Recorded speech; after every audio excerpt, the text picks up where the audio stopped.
Morning everyone. Today we're at Chateau in Niagara on the Lake. And my name is Michelle Bosk. I'm the Director of Marketing here at Chateau. And my father-in-law started this winery in 1978.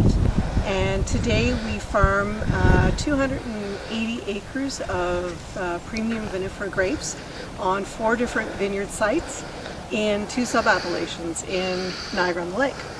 And we're standing at the back of the Paul Bosk Estate Vineyards. Okay. How many generations are we at? And with your family making wine, both here and elsewhere? Well, Paul and my son represents the 7th generation of our family who's been born into our way of life. And this is the 3rd continent on which we have made wine. And those other continents would be? Europe, in France, and Africa, North Africa, in Algeria, before the revolution. So when the French controlled that part of Africa. Okay. On this land specifically, how has your harvesting techniques changed over the years? Do you have any mechanical, or is it just all hand picking?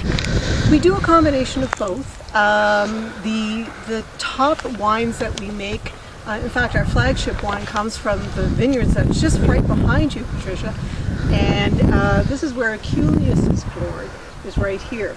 Now, that gets hand harvested, but we have started to work towards more mechanical harvesting for cost reasons. However, our approach is a little bit different in that we will go through the entire block before it's picked by machine, and we're actually hand sorting on the vine. So we're removing any rot issues, we're removing any underripe fruit, and making sure that when the machine comes through, it's getting just the best fruit. The machine that we do use is also fairly gentle, and in fact the grapes come out, I mean, they're not on their stem, but they're fully intact and whole and still quite plump. So we're reducing our risk of VA significantly, as well as still treating the grapes with TLC. Okay. Just in terms of, for people who have never come to a winery at harvest time that are maybe interested in coming and helping out, what advice would you give them as a first timer coming out? Well, be prepared for a sore back and sore hands and mud up to your knees if it's been raining. It's a very difficult work in that it's physical. It sounds very romantic, but it is not.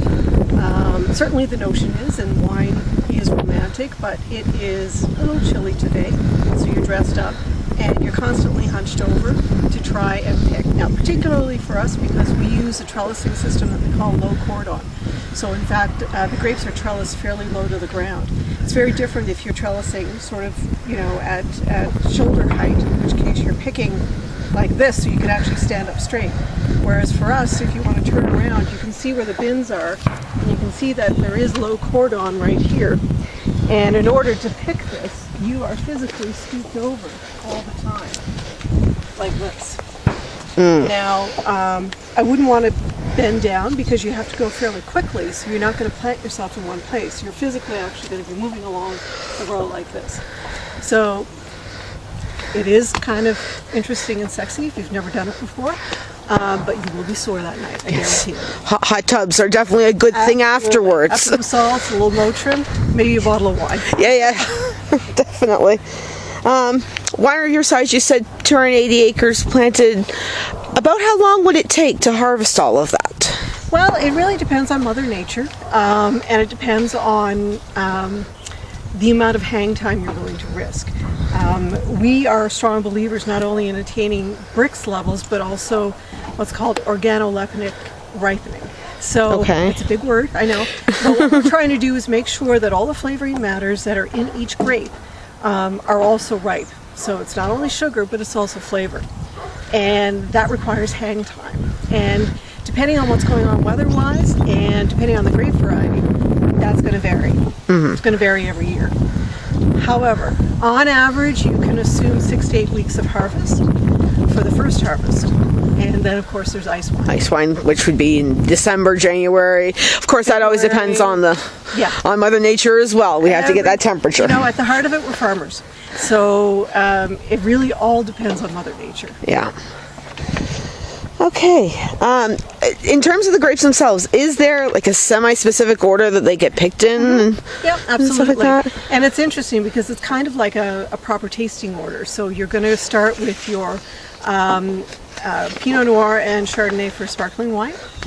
And then you're going to go with your bright, fresh, crisp, unoaked whites. Then you move into Chardonnay, Gewürztraminer, Riesling. Then you move into your light reds, Gamay, Pinot Noir, then into your big Bordeaux varieties, Cab Sauv, Cab Franc, Merlot. So that's the way they get harvested, which is kind of interesting, really. When it comes to ice wine harvest, you do a bunch of different varietals in ice wine. Is there an order with them as well, or is it just all once it hits that temperature? Yeah, it's a temperature thing, because at that point the vine is actually dormant. It's not producing any more flavoring. It's not doing anything other than the natural cryo extraction. So once you hit temperature, you go in and you pick. And that can be at 2 o'clock in the morning some days. Most often it is in the middle of the night, because that's when you're getting that temperature that you need. Yeah, because it needs to stay at a constant temperature as well while you're picking, am I right? It needs to remain lower than minus 8 degrees Celsius. We tend to wait till minus 10 or colder. We have especially designed super presses, so we can actually pick when they're even more hard and cold. Okay. And that way we get higher concentration. Okay. In terms of acreage picked in a day, how fast can your workers go? Normally, how many acres would you get off in a day? It really is, it depends. There is no kind of average. You're looking at, depends on how many guys you got out there too. Right. There is no average. I really can't give you a number. Okay. Okay. In terms of your crew here, I saw about half a dozen there when we walked past. Is that a typical size, or can you get more? It depends on what we need to get done. Okay. If you need to get things done quickly because you have a weather front moving in and it's a large block, you bring in more people. So that's why it's hard to give a number on numbers of acres picked at a given time, because you can throw more people at it and get it done quicker. Right. So there's too many variables. There's 2 variables, yeah. Okay. Obviously, harvesting the grapes is only one small part of making a bottle of wine. Absolutely. So typically, like we see some new vines back here that you were standing in front of before, from the time those are planted through to their first harvest, which is, 3 years down the road as a minimum? You'll get a partial up to about 50% of crop at about 3 to 4 years. Full crop you won't get to 5 or 6 years, depending on how well you take care of the vines. Okay. And at that point, you're still a rookie. So think about someone who just made the draft in the NHL, right? You know that they're probably got a lot of potential, but they've got a lot to learn. And that's what that 5, 6, 7-year-old vine is really producing. It's producing decent fruit, but it's still not to its potential. It really starts to come into its own at about year 10, 11, 12 in this climate. In other climates it'll be different. By age 15 to 20, then you are really at its peak, and then at about 20 on, you're starting to decline slightly. Okay. And in terms of, like, once these guys are finished picking them, obviously they go to the press or however you're going to do that. How long from that point through to when it'd be bottled? Like, obviously whites are different than reds and sparklings and everything else, but how long would it be looking at? Typical fermentation can be anywhere around 2 weeks, give or take days here and there. Ice wine fermentation is a lot longer, and from there you have to press, then you're putting it in stainless steel tanks for clarification processes, and then you might get to bottle 3 to 4 months later. Okay. And then you're bottle aging. That's assuming that you're not oak aging any. That's strictly on oak. If you're oak aging, then you have the amount of time that you want it in oak.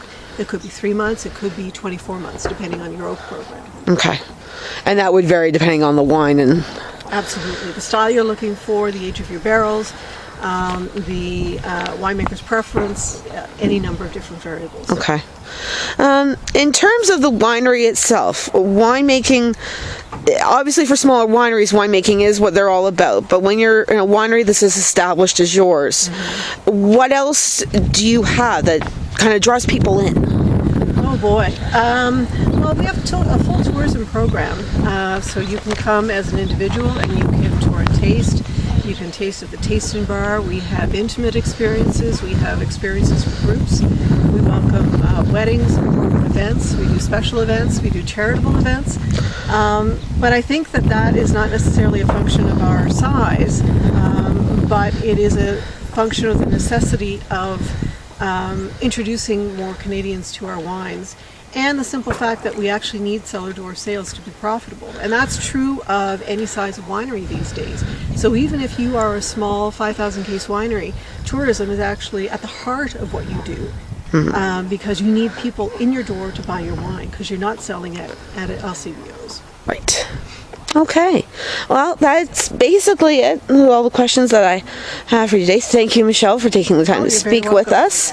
And looks great out here. Hopefully the weather will hold and your workers will be able to get everything off the vine. That would be great. Yeah. Thank you. You're welcome.